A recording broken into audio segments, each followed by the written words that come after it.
Hi guys, today I'm gonna talk about MySQL for data analysis initial process where I generally follow four methods: creating the database, data import methods, basic understanding of the data, and different process handled in SQL as part of the analysis. Creating the database and table structure. I generally follow a method of creating the database name db underscore followed by business concept I'm working with. This helps me to organize what are the different data sets when I'm working can be added under specific database to handle different types of analysis.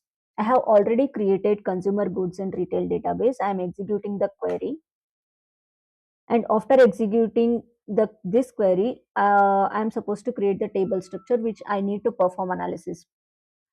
If the table is already created, drop the table with executing the query. If not, create the table with its table structure as per business requirements.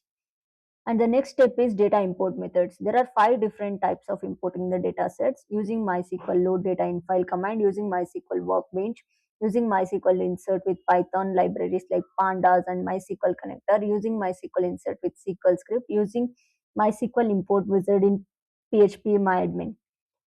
The first and third methods are my favorite methods, which helps me to upload huge data sets in a minimal time. And the next step is basic understanding of the data. Whenever you are working with data associated with specific tools, there will be specific things need to understand from the perspective of the tool, which helps you to know the data in a very much better manner. So here I am executing key column usage, which helps me to understand what are the different relationships that are associated with the data set shopping behavior, like primary key, foreign key, and other relationships. As of now, I have not still created any keys with these data set. And the next thing is partitions of the data set. What are the different partitions that are being created under this specific data set can be understood with this query, where you can also know the total rows and the data set created and updated time. And the next thing is privileges. User privileges. So this query helps to understand the tasks that are associated with each user in the organization when you're working with a team, and also organize the task with the specific user, granting different privileges based on the requirements. And the next thing is process list. Executing the process list. This query helps you to know what are the different processes that are being executed from different users at that particular point of time. This also helps to organize the task when you're working with a team in an organization. And the next thing is understanding the data sets associated with each database. So when I execute this query, I can know what